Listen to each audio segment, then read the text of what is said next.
Yes, Redzone TV kwoli webale kubanga okyagoberera yonna gyosinzira okubanga gyotulabira kyokola kya mutawana nnyo gwe akyatambula naffe ku mukutu gaggadde ogwa Redzone TV. Nawe atanaba kubanga osubscribinga nga bulijjo nyongera okubanga nkujjukiza nti ate kirira wansi awo olaba ekigambo subscribe kikwateko, kwata ku kade aka notification kakuyambako okubeera nga kakujjukiza n'otamisinga ate ensonga yonna bwe tubanga tutaddeyo n'obeera omu ku abo abanaasookanga okumanya singa omukutu gaggadde guba gutaddeyo ensonga yona kakati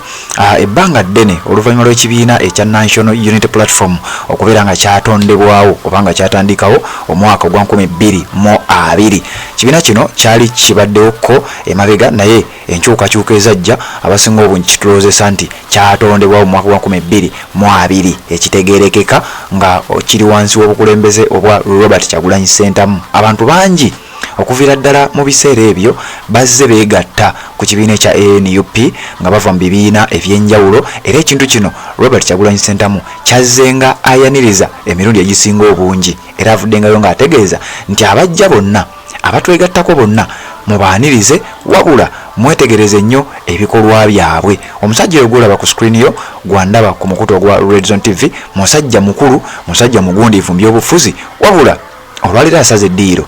wetwogerera nga yalangiridde mu butongole era nga munyiivu nnyo nga bw'okiwulira n'ekibiina kye kyabaddemu ekya NRM ekikulemberwa Yoweri Kaguta Museveni n'abasajja abalala omuli Haji Kigongo. Kakati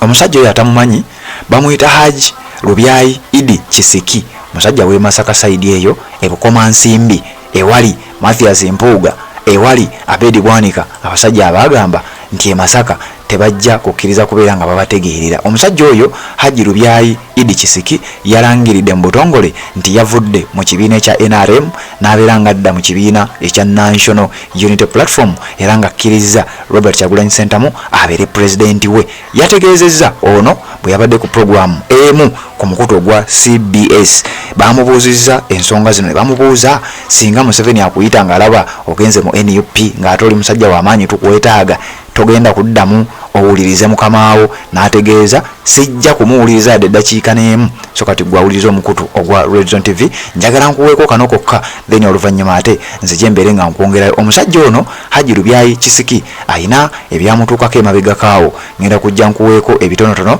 byensobola okuba nga nkuwa. Sigala ng'ogoberera omukutu ogwa Redzone TV, naawe atanaba kubanga osubscribe nga kikole, kirira wansi awo olaba ekigambo subscribe kikwateko, kwata kade ka notification obeere nga tomisinga nsonga yonna. Nga sinaba kubanga nkuwa akatambi, Haji Kasujja omusomi w'edduwa akutegeeza nti gendako saidi z'enjeru obeere ng'oyitirayo akukwasaganyiza ebizibu ebikutawaanya. Bw'obanga tosobola kugenda njeru ng'ate ebizibu bingi nnyo, osobola n'okuyitira ku WhatsApp ennamba eyo gy'olaba 07538546 gy'oyitirako ensonga ne mubeera ng'ate muzikwasaganya bulungi nnyo. Redzone TV kwoli wulira Haji Lubyayi Idi Kisiki, omusajja avudde mu NRM n'obusungu obw'ekika ekya waggulu, yagambye bw'ati. Haji, singa president yakuyita sente bwe NRM sijja gwendayo.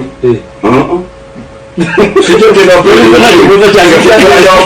Yoweri Kaguta Museveni nti bw'abulwa sijja gendayo. Wasazira wana kumpita alekeyo. Mbadde mobilize we nze amanyi ebbanga lyonna baleeta mpita nga bwentula mu nkiiko ze tatawana kuba nti oyani ampita Lubyayi nga mpita Lubyayi bukoma nsimbi ateekako Lubyayi bukoma nsimbi kuba munkoledde nnyo. Sasulwanga nakusanga sente zange sifunanga nsibu 10 kuva mu NRM wadde 10 neruti nze mbadde nkosa sente zange, nze mbadde nkosa mobilization ku sente zange, kati bwampita kati ampita kumpaaki saagala.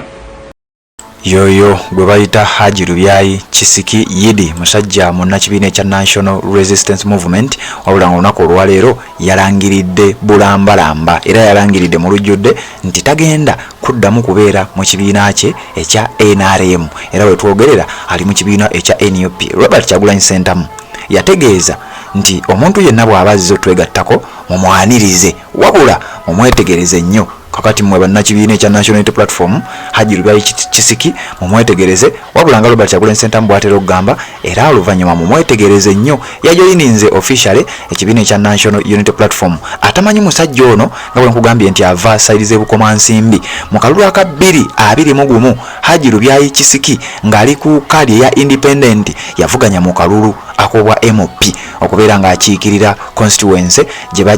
bayita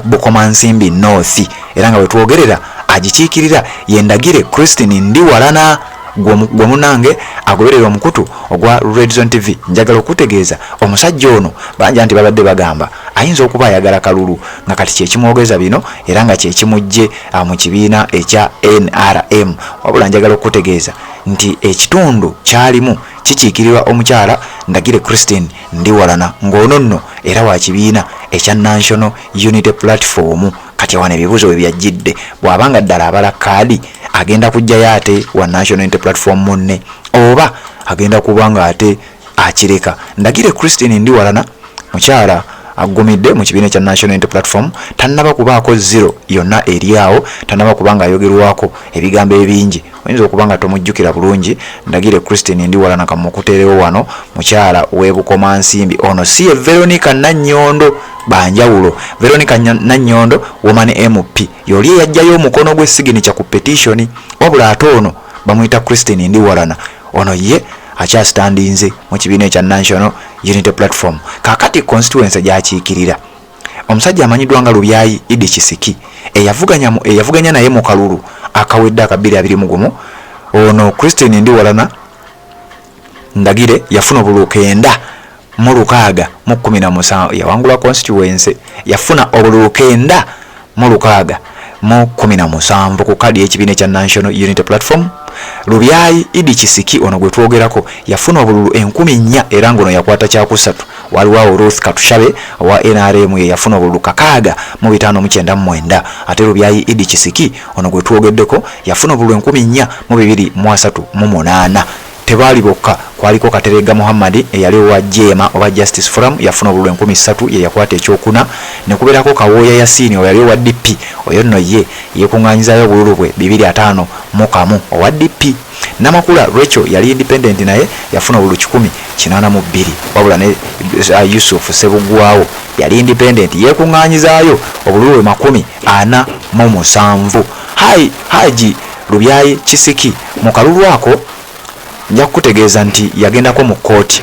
waliwo akalulu emabegako ke yali yawangula mwaka gwali gwa 2000 sajja bano baludde mu politics mu mwaka gwa 2021 yagenda n'avuganya mu kifo kyennyini ekyo era mu constituency yemu eyo eya Bukomansimbi North omusajja amanyiddwa nga Haji Lubyayi Kisiki wabula yawangula akalulu ako oluvannyuma lw'okawangula be yali nabo ne bagenda mu kooti bagenda okizuula nga talina mpapula ekyo nakyo mukitegeere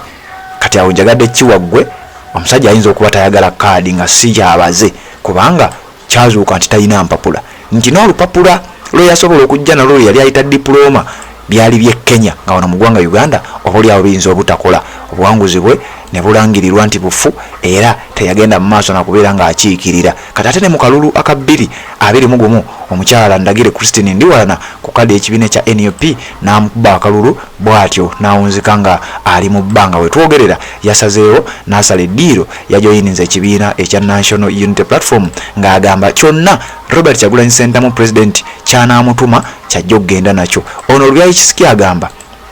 nti nze sigenda kubeera nti nsaba bwa MOP ne bwe banaaba bansindise ku kkunga mbere nga nkunga ngenda kugoberera ebiragiro by'omukulembeze w'ekibiina Robert Kyagulanyi Ssentamu bw'atyo bwe yategeezezza Haji Lubyayi Kisiki ng'ajoyininga ekibiina ekya National Unity Platform. Red Zone TV kwoli bali kubanga okyagoberera yonna gy'osinzira okubanga gy'otulabira kkiriza tubeere nga tuwuliziganya mu updates eziddako wabula nja kusaba gw'atanaba kubanga osubscribinga yongera obeere ng'ate otambula naffe ng'okkirira wansi awo olaba ekigambo subscribe kikwateko kwata ku kade aka notification kakuyambako okubeera nga kakujjukiza n'otamisinga ate ensonga yonna ne tuba ng'olwo tutambula ffenna mu updates eziddako gye tugenda okubanga tusisinkana. Red Zone TV kwoli.